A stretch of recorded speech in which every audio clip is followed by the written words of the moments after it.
केसर TV देख रहे हैं आप। शुरुआत करेंगे खबरों की। जम्मू कश्मीर अपनी पार्टी और डेमोक्रेटिक प्रोग्रेसिव आजाद जैसे नई पार्टियों से मिल रहे सियासी चैलेंज के पेश नजर अब यूटी की स्टैब्लिश पार्टियों ने इनके खिलाफ भी जारहाना रुख इख्तियार कर लिया है।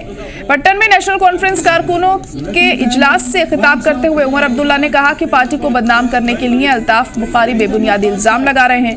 उन्होंने कहा कि नेशनल कॉन्फ्रेंस को कमजोर करने के लिए हर दौर में साजिशें होती रही हैं। इससे पहले सीनियर लीडरान के साथ पट्टन पहुंचने पर हल्का इंचार्ज और कारकुनों ने पार्टी नायब सदर उमर अब्दुल्ला का पुरजोश इस्तकबाल किया और इस मौके पर अली मोहम्मद सागर, तनवीर सादिक और नासिर असलम वानी भी उनके हमराह रहे।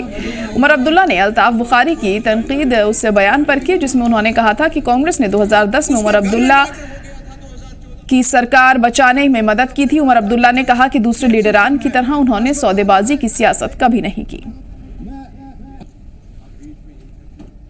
मैं दुकान नहीं चलाता हूँ, मैंने कभी दुकान चलाया नहीं है, क्योंकि दुकान में सौदाबाजी होती है। मैंने कभी सियासत में रह के सौदाबाजी नहीं की है। सियासत की है, सियासत करता हूँ, करता रहूँगा। हुकूमत की है, आज नहीं कर रहा हूँ, अल्लाह ताला ने चाहा तो कभी करूँगा।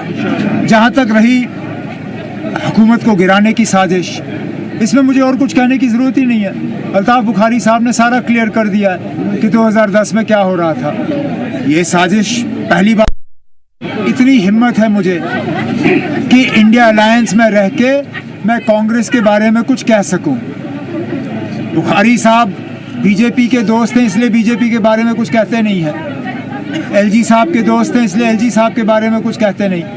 ये हमारी जिम्मेदारी बनती है कि हम बीजेपी के बारे में भी कहते हैं, एलजी साहब के बारे में भी कहते हैं और फिर कांग्रेस के बारे में कहते हैं। लेकिन अब जो गलत है वो गलत है।